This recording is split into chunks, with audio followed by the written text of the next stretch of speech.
प्यारे साथियों, आप सभी का स्वागत है आपके अपने YouTube चैनल DFC में। जैसा कि आप सभी को पता है कि बिहार बोर्ड मैट्रिक का एग्जाम बहुत करीब आ चुका है, तो आज की इस वीडियो में मैं आपको मैथ का 10 मोस्ट बेबीआई ऑब्जेक्टिव क्वेश्चन बताऊंगा जो आपके बोर्ड एग्जाम में हूबहू टकरा जाएंगे। तो आज का हमारा पहला सवाल क्या है, चलिए सीखते हैं। देखो यहां पर लिखा है दो रैखिक समीकरणों के आलेख समांतर रेखाएं हैं। देखो ये पहला नंबर का सवाल है कि दो रैखिक समीकरण का आलेख कैसा है, समांतर है, यानी एक रेखा ऐसा है, एक रेखा इस प्रकार से। ठीक है, जब कभी भी समांतर हो जाए, एक दूसरे को नहीं काटे, तो समझ लेना उसका कोई हल नहीं होगा। जब कटेगा नहीं तो हल कैसे होगा। ठीक है, तो देखो यहां पर इसका आंसर क्या होगा, ऑप्शन ए राइट आंसर होगा, क्योंकि इसका कोई हल नहीं होगा। ठीक है, और ऑप्शन ए में क्या लिखा है, कोई हल नहीं। बात समझ में आ रहा है, इसका कोई हल नहीं होगा, यानी ऑप्शन ए आपका राइट आंसर होने वाला है। कोई दिक्कत है इसमें नहीं। चलिए दूसरे नंबर के सवाल की तरफ चलेंगे। दूसरा सवाल हमारे पास यहां पर दिया गया है कि A1 बट्टा A2 बराबर B1 बट्टा B2 बराबर नॉट C1 बट्टा C2। ठीक है, तो ये मेरे पास ऑप्शन सब क्या दिया है समझते हैं। देखो जब कभी भी A1 बट्टा A2 बराबर B1 बट्टा में B2 बराबर C1 बट्टा C2 बराबर नॉट है ये। ठीक है, जब भी ऐसा कंडीशन दिया रहे तो समझ जाना इसका कोई हल नहीं होता है। ठीक है, तो इसका आंसर क्या होने वाला है, इसका आंसर होने वाला है ऑप्शन ए, यानी इसका भी कोई हल नहीं होगा। ठीक है, मैं लिखूंगा कोई हल नहीं, यही सवाल को घुमा के पूछे हुआ है। ठीक है, ये आपका ए राइट आंसर होने वाला है। ठीक है, चलिए तीसरा नंबर सवाल की तरफ चलते हैं। तीसरा सवाल हमारे पास यहां पर दिया गया है कि द्विघात समीकरण x square plus x minus 1 बराबर में 0 के मूल की प्रकृति बताएं। समझिएगा, ये इंपॉर्टेंट क्वेश्चन है, ये आपके एग्जाम में आपको देखने को तो मिलेंगे ही मिलेंगे। ठीक है, चलो देखो यहां पर एक्स स्क्वायर प्लस में एक्स और माइनस में 1 बराबर में 0। ठीक है, क्लियर है। अब देखो यहां पर ये इसका गुणांक कुछ नहीं है तो 1 है, यहां पर x का गुणांक कुछ नहीं है तो 1 है, और ये c आपका -1 है। ठीक है, हमें मूलों की प्रकृति ज्ञात करने के लिए क्या करना पड़ेगा, d निकालना होता है। ठीक है, तो चलो हम d निकालते हैं। तो यहां पर हम लिखेंगे d बराबर b स्क्वायर माइनस में 4ac। ठीक है, अब देखो b कितना है, ये x का गुणांक b है, a b c, यहां पर कुछ नहीं है मतलब 1 है, तो 1 क्या हो गया आपका b हो गया। ठीक है, तो हम b की जगह पर ये लिखेंगे। ठीक है, 4 है तो 4 लगाएंगे, a हमारा यहां पर ये है तो a लगाइए, a की जगह पर 1 है तो 1 लगाइए, और यहां पर c की जगह पर क्या लगाएंगे, -1 लगाएंगे। ठीक है, आइए सॉल्व करते हैं। 1 तो 1 माइनस माइनस प्लस हो जाएंगे, पास 4 एका ही 4 हो जाएंगे। ठीक है, अब इन दोनों को जब जोड़ेंगे तो हमारे पास 5 आ जाएगा। ठीक है, देखो जब कभी भी आपका कंडीशन समझिएगा, यहां पर मैं बता दूं d अगर बड़ा हो जाए 0 से, क्लियर है, तो इसका मूल जो निकलेगा वास्तविक निकलेगा और असमान निकलेगा। ठीक है, रट जाना इस चीज को, मूल्य कैसा निकलेगा, अगर d बड़ा हो जाए मतलब 1 2 3 4 5 आ जाए, ठीक है, तो आपका क्या होगा, वास्तविक और असमान होगा। ठीक है, तो मेरे पे देखो यहां पर 1 2 3 4 5 यानी 0 से बड़ा है, 0 से बड़ा है तो वास्तविक और समान ऑप्शन कौन सा है, वास्तविक और असमान हमारे पास ऑप्शन ए राइट आंसर होने वाला है। हम यहां पर लिखेंगे मेरा ए राइट आंसर होगा। ठीक है, कोई दिक्कत है इसमें नहीं। चलिए अगला सवाल हमारे पास दिया गया है 4 नंबर का सवाल कि द्विघात समीकरण एक्स स्क्वायर, अगला सवाल हमारे पास 4 नंबर का कि द्विघात समीकरण एक्स स्क्वायर और माइनस में 5x प्लस में कितना है 4 बराबर में 0। ठीक है, इस प्रकार से दिया गया है। ठीक है, इसमें कह रहा है कि विविक्तकर निकालो, यानी d निकालो। विविक्तकर का माने विविक्तकर कह दे या विवेचक कह दे या d कह दे तो आपको d निकालना है। ठीक है, तो d कैसे निकालते हैं, d का फॉर्मूला बड़ा आसान है, b स्क्वायर माइनस में 4ac, b हमारे पास -5 है तो -5 लगाएंगे, उसका होल स्क्वायर, 4 तो 4, a की वैल्यू कुछ नहीं है तो 1 हम मानेंगे, और यहां पे c की वैल्यू हमारे पास 4 है तो मैं 4 लिख दूंगा। ठीक है, 5 का स्क्वायर अगर करेंगे तो कितना आएगा हमारे पास जी 25 आएगा, और ये 4 चौके 16 हो जाएंगे। ठीक है, इसको जब हम घटाएंगे तो हमारे पास 9 निकल के आएगा। ठीक है, 9 जो है आपका विवेचक है, यानी विविक्तकर है। आपका राइट आंसर होने वाला यहां पर ऑप्शन सी आपका राइट आंसर होगा। ठीक है, चलिए आगे चलते हैं 55 नंबर सवाल की तरफ। आपको सवाल बन रहा है क्या? अगर सवाल बन रहा है तो नीचे में यस टाइप कर दीजिए कमेंट बॉक्स में, ताकि मुझे पता लग जाए कि सच में आपकी तैयारी बहुत जोरदार है और बहुत अच्छे प्रकार से आप एग्जाम के अंदर फाड़ने वाले हो। ठीक है, चलिए अगला सवाल हमारे पास है कि 4 माइनस में 1/2 एक्स स्क्वायर। देखो 4 माइनस में 1/2 एक्स स्क्वायर, ये सवाल है। ठीक है, इसके शून्यंक क्या होंगे? ठीक है, और मेरे पास 4 ऑप्शन यहां पर दिया गया है। ठीक है, देखो जब कभी भी ए और सी दिया हो, कैसे समझेंगे? स्क्वायर वाला आपका ए होगा और संख्या अचर पद वाला, अचर यानी जो संख्या रहेगा आपको, ठीक है, वो आपके सी रहेंगे। ए सी दिया हो ना तो डायरेक्ट 0 के बराबर कर दो, ये ट्रिक है, समझ लो। ए और सी दिया रहे, 0 के बराबर कर दो, आपके आंसर आ जाएंगे। कैसे आएंगे समझिएगा, मैं 0 के बराबर डायरेक्ट कर देता हूं। ठीक है, देखो माइनस में 1/2 एक्स स्क्वायर तो ठीक है, ये माइनस में है, उस तरफ जाएगा प्लस में।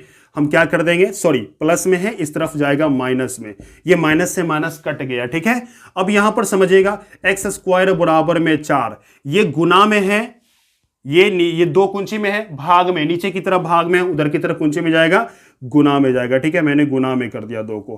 कोई दिक्कत है इसमें? नहीं। एक का आप कोई वैल्यू नहीं, हटा भी सकते हो, लगा भी सकते हो।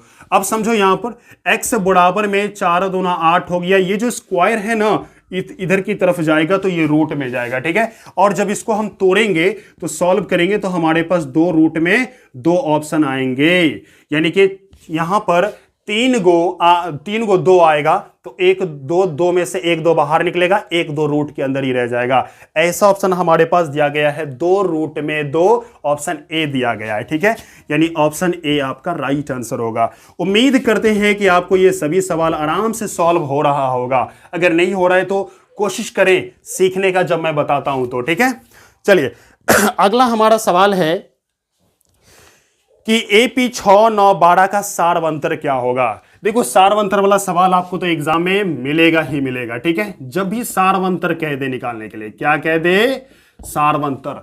तो एक चीज याद रखना, अगला पद माइनस पिछला पद कर देना। ठीक है, देखो अगला पद क्या दिया, अगला टर्म मेरे पास क्या दिया गया समझिएगा, 6 दिया है और उससे पीछे वाला हमारे पास, सॉरी अगला मेरे पास 9 दिया है, उससे पीछे वाला 6 दिया है। तो क्या कर लेंगे 9 में से 6 को घटा देंगे, 3 हमारा ऑप्शन हो जाएगा। ठीक है, यानी 3 कौन सा ऑप्शन है?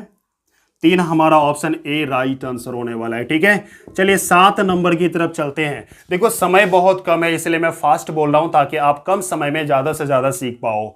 चलिए 7 नंबर सवाल हमारे पास है कि 8 5 2 उसके बाद का 40वां पद क्या होगा। ठीक है, तो देखो 40वां पद ज्ञात करने के लिए ट्रिक क्या समझिएगा, जब भी आपको 40वां पद कह दे तो a प्लस में 39d लिख दो, अगर 30वां पद कह दे तो a प्लस में 29d लिख दो, 22वां पद कह दे तो a प्लस 21d लिख दो। ठीक है, मैंने इस प्रकार से लिख दिया, एक कम करके लिखना, मैंने कम करके लिख दिया वहां पर।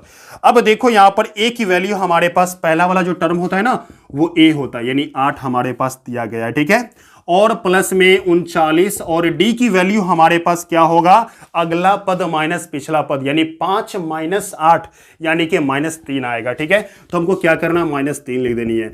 8 तो ठीक है, प्लस माइनस, माइनस में 9 तिया 27 के साथ हाथ में 2, 3 तिया 9, 2 11 यानी 117 आएगा। जब इसको हम घटाएंगे तो हमारे पास 109 आएंगे, माइनस में आएंगे। ऐसा ऑप्शन हमारे पास है क्या? चलो मैं देखता हूं, माइनस में 109 है, यानी ऑप्शन बी आपका राइट आंसर होने वाला है। यहां पर हम ऑप्शन बी पर टिक करेंगे। ठीक है, आपका बी हो जाएगा आंसर राइट सही। ठीक है, चलिए अगला सवाल हमारे पास दिया गया है, यहां पर सवाल है 8 नंबर में, कह रहा है कि ए 45 डिग्री है तो सेक ए प्लस कॉसेक ए का मान क्या होगा। समझिएगा, सेक ए की जगह पर हम 45 लिख लेंगे। ठीक है, और प्लस में कॉसेक ए, तो हमें क्या करना है, कॉसेक ए की जगह 45, क्योंकि ए का मान दिया है मैंने इस प्रकार से लिख दिया। ठीक है, देखो सेक 45 का मान क्या होता है, सेक किसका भाई है भाई, सेक कॉस का भाई है। ठीक है, तो कॉस 45 का अगर हम मान निकालते हैं तो समझिएगा थोड़ा सा, नहीं सेक 45 का मान हो जाएगा √2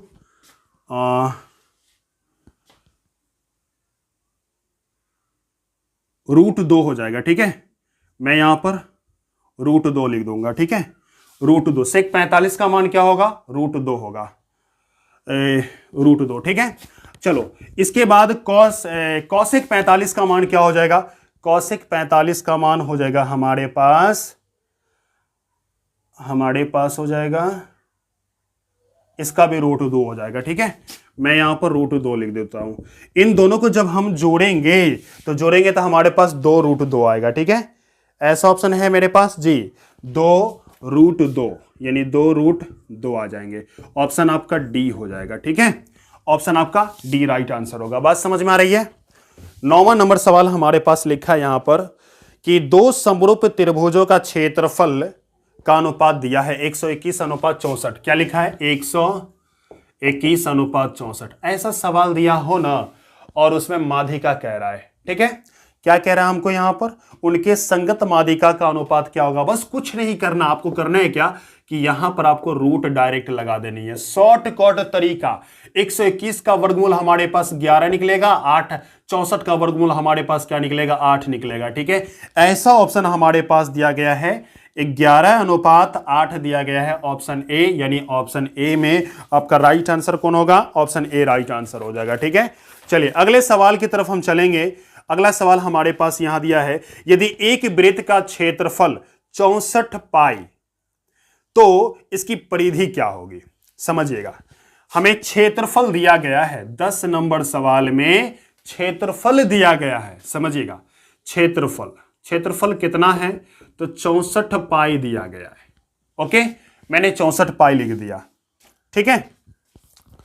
अब इनकी परिधि निकालना है। तो देखो, क्षेत्रफल का फॉर्मूला होता है 2 पाई आर स्क्वायर। क्या होता है यहां पर?